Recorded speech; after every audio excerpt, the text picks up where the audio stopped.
What is going on, everybody? Eddy here for a lunch break. And with me, you can tell he's so excited from what happened this past weekend. My main man, Jon Finkel. What's up, dude? Bring on the Chiefs. No, you're going to Kansas City, right? You're going to Kansas City. We're going to Arrowhead. You know, they doubted us. They thought we were dead. Told us, oh, the most complete team in football is coming out of LA. What are you going to do? And all I was thinking was, you have Tom Brady and Bill Belichick 2 weeks to prepare for a team and a quarterback who's never won anything, ever. And you expected something different. I did not. Oh, that's fantastic. I seriously, hopefully everybody enjoyed seeing him in his football helmet, supporting his favorite team, just because, as soon as I saw it, I was laughing because he came onto the screen like this for me, and I love it. So thanks for doing that, man. Always love it. You always need a good laugh on a Monday, and you're doing that. And hopefully here at the lunch break, we do that for you every Monday. And let us know where you're watching from. Let us know how your weekend was. Follow us on all the different social media handles so you know when we're doing a show.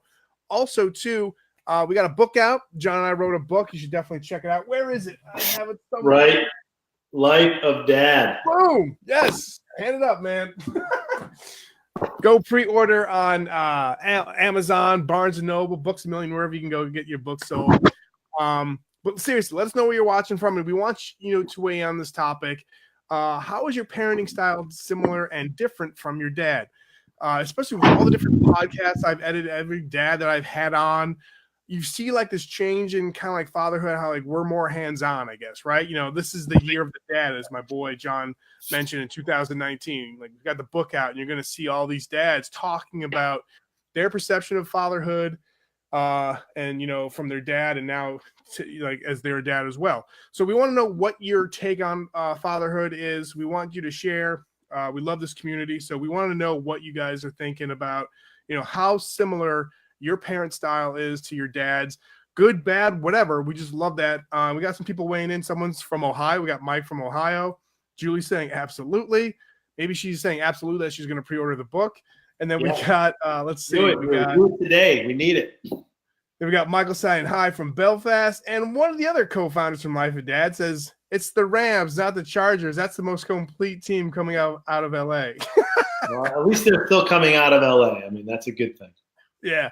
Let's see. Oh, we got your boy Gary Bennington saying go Pats. What I'm saying, Gary, let's do it. Let's finish it. 2 more. There we go. And Daniel's weighing in. It's my dad never took away my Xbox or my iPhone. I don't think the technology was available back then, but I don't know. Maybe you were living in a time warp there, Dan. And then we got Stuart from Aberdeen, Scotland. I do ask as much as I can after working. That's cool. We got someone from Telford. That's awesome. There's a lot of English. Great. Justin says teaching them Cowboys logo is a #1 star rating. There you go. And then just got that. That's awesome. Polar opposite. Robin's weighing in. And then Julie says, my dad worked a lot. My husband is home more. So I guess that's awesome. Jeffrey weighing in from England. Lessa saying hello from Montreal, Canada. This is a very, very international show we've got going on today. I like it. Yes, man. I love this vibe. Jay's weighing in. Patriots versus the Saints in the Super Bowl. Brady gets number 6 and put the GOAT. FYI, Jay, that GOAT debate has been dead for 3 years. But, yeah, sure, we can put one more Super Bowl on there. I think the only debate for Tom Brady is his coat on the sideline getting bigger? Yeah, everything is getting bigger. That's the only debate. There's some memes going on. Yeah. Jason says, and this is, again, I know we're kind of trailing off of sports. You're excited for your Patriots, advancing to the AFC Conference game. Yeah, take that off. There you go. You can breathe now. Jason says, I want to get serious here. I'm more affectionate than my dad ever was. He was great, but just not part of his culture and his own upbringing. I think that, I'm just thinking this is going to be the theme that we're going to see here, John, where it's my dad was hands-on. He was loving. So maybe even though that's going to be the theme, but my dad did travel a lot. So, I have my mom and my sisters were around, of course, but my dad would sometimes travel here and there. I'm obviously as a stay-at-home dad, because I work from home, I'm there with them 24/7. So I'd say that right out the gate is how I'm different from my dad. What about you, man? Yeah, I think so. There's a theme that if you ask a lot of guys around our age, whatever our generation X, Y, or whatever you want to put us, or millennial, whatever. I know we both look very young for our age, so maybe people think we're millennials, but you might. I don't. The issue is like so many of us have a great relationship with our dad and would never even second guess or question my dad's role. Like my dad was awesome. We're super close. We share sports and movies and books and likes and we're a good time. It's a good time to hang out. We go on trips together. Like if someone asks me about my dad, my answer is he's awesome. I love him. One of my best friends. It's a great relationship, right?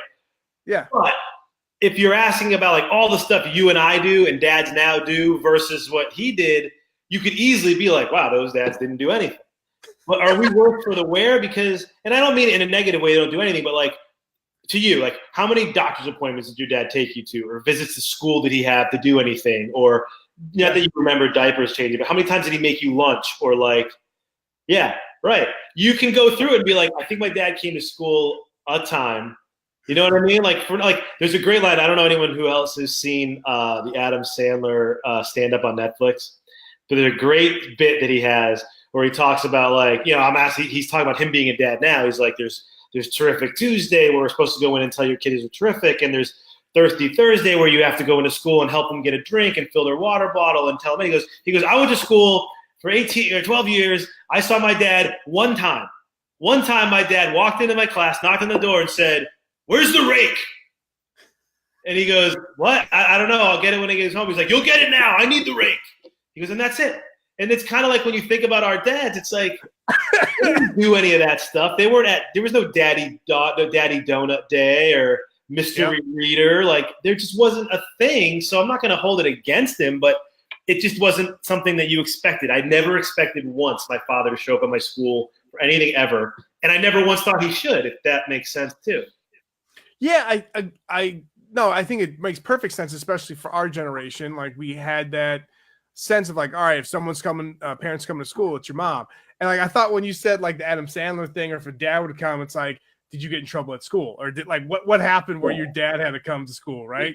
Yeah. So I totally get that. Gary says, I'm over caring for my daughter now, telling her that I love her all the time because my dad never said that. Is that bad? I feel like I'm overcompensating for my dad's lack of affection. Hey man, you are the dad of your daughter, right? So you can, obviously show as much love and affection, say you love her, all that good stuff. Don't feel like you're overcompensating. If that's what you feel that she needs, right? Like that's what you should do, right? Yeah, I'm not a psychologist or anything, but I'm pretty sure you can't tell your kids you love them too many times. I think you just, one of the things in the book, when you read about it, when you guys read the book, when we go through it, is one of the themes is that so many of the dads our age, the younger dads, it's you just tell them how much you love them as much as you can. Not to like, it's like all you talk about, but if you remember every morning and every night to tell them that, you're never going to go wrong. And if you make any mistakes, it's always on this fact of they're not confident. Your kids aren't confident. How do you feel about them? But if they know they're loved by you, you can kind of figure out everything else. At least that's, we interviewed 500 people for this book, and of the 130 we put in there, almost all of them during the conversation at one point said, you can mess up a lot, but as long as you don't mess up them knowing you care and that you love them and you're there for them, you're good. And I think the dads that really not maybe our dads, but their dad's dad, the dads in the 30s, 40s, 50s raising our parents, that just wasn't something they did. They didn't show any affection. They may have said it a few times, but you always hear these stories of like the 50s dads, like dads and sons, like, yeah, like my dad gave me a handshake on my birthday. Like my dad, it was never like I hug and I love you and we're proud of you. And society changes. It's so hard to hold anybody up to the same standards of today. It just wouldn't work. You can't. Yeah. Oh yeah. I 100% agree. And especially like the, going back to the Adam Sandler thing is like, the Thirsty Thursday or the Terrific Tuesday and all that stuff. Like you have those things where it's like, hey, it's like every day you're doing something. I feel like it's like almost in our society, like it's National Pretzel Day, then tomorrow it's National Cheese Day. So yes, there might be an overextension, but again, like just like Gary was asking him, like, are you doing too much? You know the temperature of the room. You're the dad, right? For that family. Don't feel like you need to keep up with the Joneses. Don't feel like you need to keep up with the Finkels or the Eddies or whatever the case may be. do as as DMX once said, do you. Yeah. I get a lot of my parenting advice from DMX. Is that bad? No, it's good. It's good. It's good. You know, look, when you read Socrates, Plato, and then it's dark and hell is hot. Like those are the lyrics to those songs. Like that's to me. Sounds like that. It's dark and hell is hot. Sounds like a Plato book or someone that Dante's Inferno. It's the sequel to Dante's Inferno. You can't go wrong with any of those three philosophers. So I would always go for that. But I think it's just one of those things where, and I'm sure you see it, like I see it. We were just in Florida with like my parents and my in-laws, and like my dad is rolling around the floor with the kids, playing with the kids, like they're teaching them games and all this stuff. And I know he did that with me. But now there's the freedom to do it because he was, there's no work now, like you're retired and things like that. So I think the main shift, I think philosophically, if you really want to try to pin it down, is that for much of our childhood, it really was, the mindset was dads work and a lot of the women take care of the kids. I know women worked, and I know that I'm not getting into any feminism or anything, but for many of us, it was common for your mom to be home and your dad to be working. And those lines weren't blurred too often. And over the last maybe 25 years, they've blurred to the point where they shift completely. There are totally dads who are home all the time who don't work at all. There are dads who are home who work. There are moms and dads who both work, who just split up whatever they do with the kids. And even the housework is a big thing. Like, I mean, I don't know your dad. My dad never went food shopping. It wasn't even like if he was in there, he was lost, right? Like he didn't go there for any reason other than he was lost. I don't think I saw my father in a grocery store till I was like 35. John's brother, like, where's Dad? What is he doing here? He's like, what is this store with all the aisles of food? Is this where it comes from? But again, you and I would think nothing of like, I got the list, I'm going to the grocery shopping. Like, and I see dads there all the time. It's not even a thing that's something moms do or dads do. And you do the dad nod. Give a sign of respect to the other person in the car. You're like, yep. So I throw on my headset. I'm listening to a podcast or something. If I'm doing it, I'm in and out in 20 minutes, or if I'm some of the kids. But that's not even a thing. It wasn't ever like, hey, can you do the list this week? It just wasn't. And again, what are you going to go back and be like, oh, Dad never grocery shopped? Like, no, that was not a thing that had happened.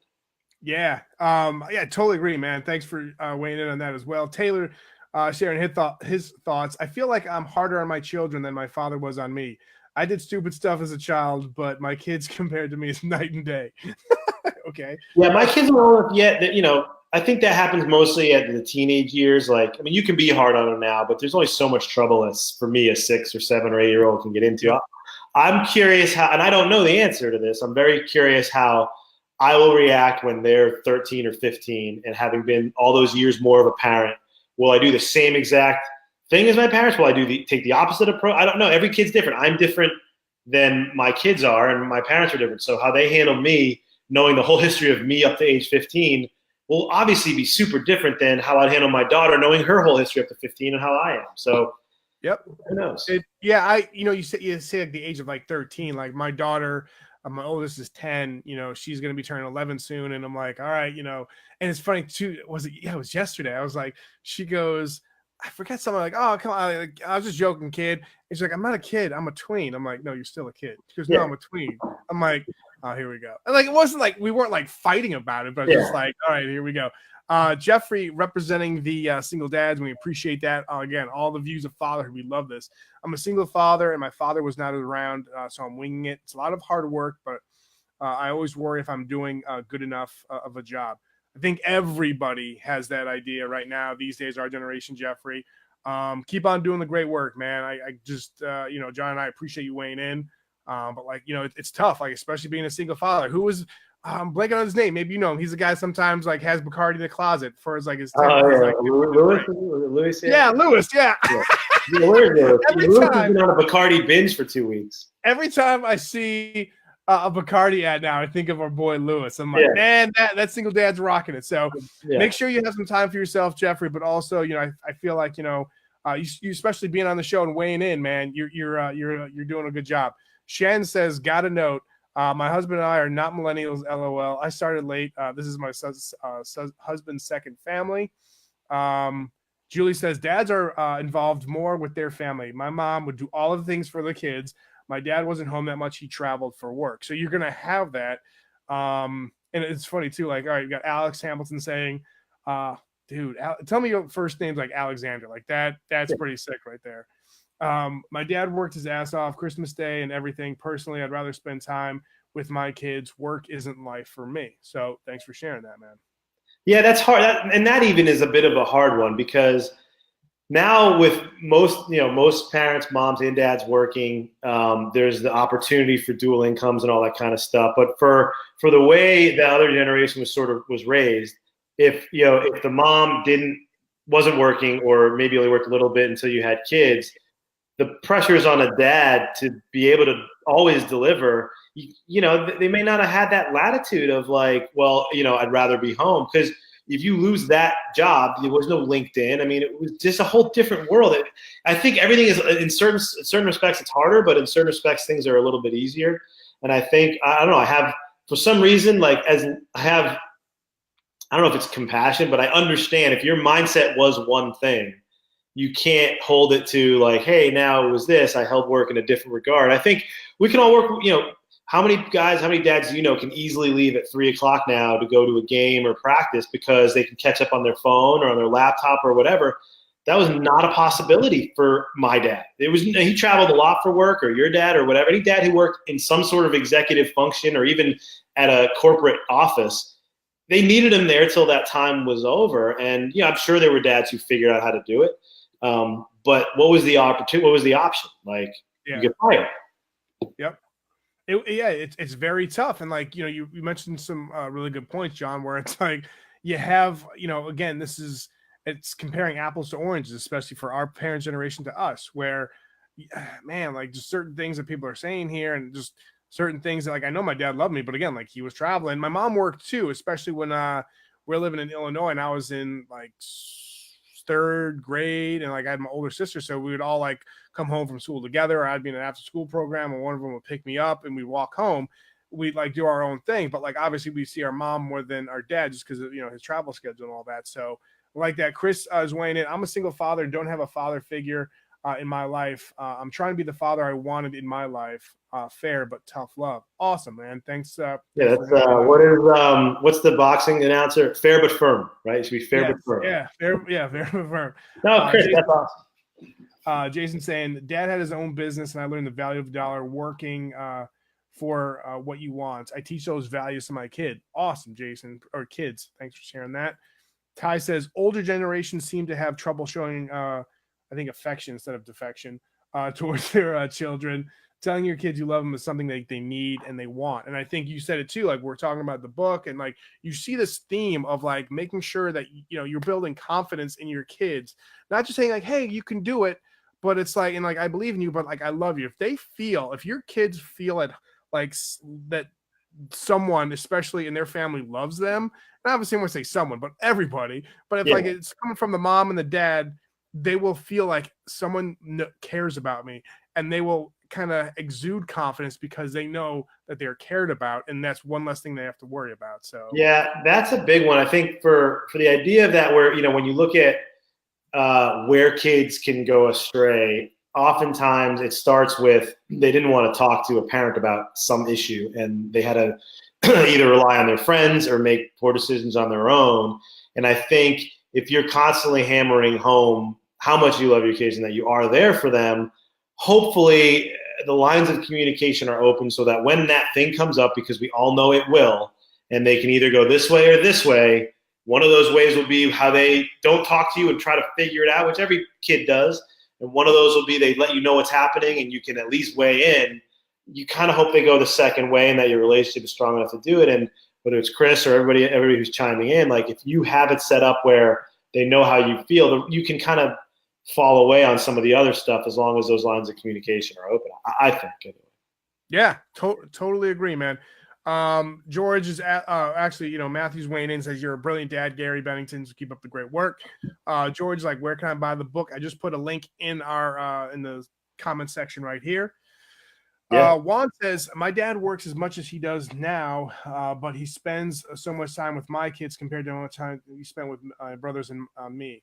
I do everything for my kids, a single dad though. So that's another thing too, where one, I think, again, I'm just spitballing here. Just like John said, we're not psychiatrists, psychologists, anything along those lines. But you think that maybe your dad saw you become a dad, right? And he's like, wow, like my kid is having kids, and he wants to make sure that he's showing love and affection to your kids. And I think for me, when I see like my dad, or like my mom and my mother-in-law have passed away, so it's just my dad and my father-in-law. But like one of the best things that like now that I would rather my dad and my wife's dad spend time with my kids, because that's a sign of like they care and they love, and that's what I love, man. So you can take it any way you want what I'm saying, but like I feel like that right there is, for me, I take that as I'm not saying you're complaining, but like for me, like I see that, I'm like, that's awesome. Your dad is taking the time to hang out with your kids, and that's a sign of some like awesome love right there. Well, yeah, look at it. The way to look at it is like, obviously that kind of playfulness and attention and affection is inside of your dad or other dads who maybe they just didn't have the time or the energy, or they were just younger. Everybody changes as they get older. Maybe people get older and see their kids have kids and realize all the things they wish they had done with their own kids. And it's not the worst thing in the world, I won't say correct it, but to kind of make up for that with their grandkids. I mean, that's the way it goes. I think you'd rather have that than the dad who's, you're not interested in my kids. Like that would be the awful, Yeah, no doubt, man. I love that. Ty saying go KC. What? I had your back, Ty. Now not anymore. Don't make me come through there. Hey, this is the trust tree. We all can hang out. Right? David says, I retired as soon as my wife became pregnant with our first kid. I never wanted to be the absent father like mine was. I'm with them all the time now, only working from home. I don't know. The last thing was cut off there. So yeah, you see more and more dads do that. I will say that it's different for every dad and everybody. I mean, the temperament, because we weren't raised with our dads all the way around all the time, at least in terms of, the day-to-day breakfast, lunch, all these kind of things. Like, if you don't have the right temperament, let's not act like it's easy, right? Like, oh, I wanted to be around my kids all the time, like, because my mom was. It's hard. It's really hard. And to the extent that there may or may not be traits that some women have and some men don't have, and who knows if there are, but in generalizations, I know there's stuff where I just don't. I'm a dad. I have my own mentality on stuff. I'm not nearly as nurturing, I'm sure, as my mom was or as my wife is. I move on with things. I sometimes don't recognize certain things because whether it's I'm a guy or because it's me personally, and the kids probably learn from that one way or the other. Yeah. Again, like people might say, like, oh, it's different now. Like, well, again, this is coming from you. Like, this is your family. This is your, like, how you're made up. And like, again, I think one of the big takeaways I love here at Life of Dad is everyone is sharing their take and their thoughts on fatherhood. And it could be different than mine and yours. And that's cool. And again, no one has to keep up with the other family. As long as you're, being a positive and loving influence to your kid, we here love that. Yeah, and it's okay. It's okay. David wrote so dang hard. Like, it's okay.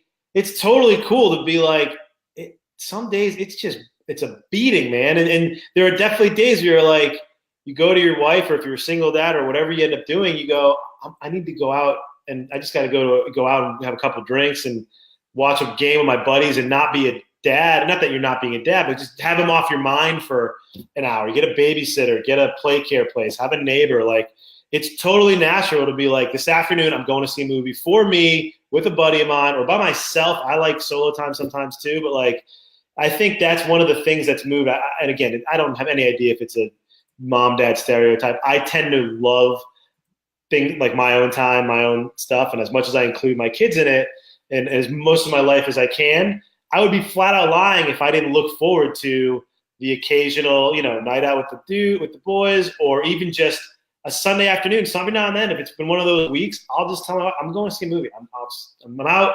I'll see a few hours. I'm going to go get a movie and a burger, and I need a little me time. And you have to do that. I think people don't do that, and there's some kind of negativity to actually wanting your own brain space where every 3 seconds you're not just like, where's this one, where's that one, especially when the kids are younger. I think you can lose your minds. Like, I know there's people who say, oh, I could eat up every minute. I think those people are insane. I think you have to have space for your own mental well-being. I could eat up every. Wait. What? Yeah. No, like I agree. Like you were talking about, like guys' night out or whatever. Since like I moved around a lot, so like I kind of like had friends from different areas. But when we moved down to North Carolina, it's like when I lived in we came from New Jersey, and then obviously I lived in New Hampshire. Like all his friends are gonna be like, hey, you want to come and see the Pats game? Why don't you come down? And like I'm not taking a 14-hour drive to see the Pats game with you, right? So luckily I have a bunch of guys on the street. Awesome. They actually had I had a handful of guys come up in my office. And like my oldest had like a sleepover party at someone's house, and then my youngest had someone. So like she had them. My wife was like making sure that they were good. But like I had a bunch of guys in here. We had some beers. Just watching the game, I'm like, this is awesome. Like I'm recharging my batteries, and it's like I always felt, especially when they were younger and being a stay-at-home dad, like I was a stand-up comedian or I was on Saturday Night Live, where you always had to be on, right? And even when they were going through the night feedings and like they'd wake up, it's like, man, I just need time for myself. Now it gets a little bit different because my kids are self-sufficient. I'm helping them with homework here and there, of course. And they're, we do things throughout the day and throughout the weekend and all that good stuff. But having that time is cool. David's saying like, tap out for a few and all that. So love that. Julie's saying, take time for yourself. It's important. Even go in the grocery store by yourself, shopping in the mall, go to Starbucks with a friend. Yeah. Like this past Saturday, that's when the guys came over at night. My wife went out with one of her good friends who's a neighbor here, and they went out to a coffee shop, and it's like, yeah, do your thing. And like, I think nowadays we always have that like Instagram or Twitter mentality where you take a picture like, oh, look at that perfect shot. Like everybody's laughing, just fast forward to like 10 seconds after that photo was taken, whatever the case may be. You don't have to be super mom and super dad. You just have to be the right dad and mom for your family, Yeah, it's an interesting thing. Like I don't think for much of human history of raising kids, the dads didn't have like dad's night out, right? They were in the bowling league or they golfed or they had happy hour was basically, Mad Men. It was before dads came home from work, they went and had a drink with their buddies, right? Like nightly for the most part, right? And that was obviously not all dads, but that was a pretty common thing. The after work, top off before you'd come home. No dads do that. I don't know any dads that maybe occasionally on a Friday or maybe whatever, but like very few dads have a regular routine of like, oh, 6 o'clock, let me go grab a beer till 8 and then come home after and give them a kiss when they're in bed and go home. Like, and again, there may be something to that on occasion, but it doesn't happen that often.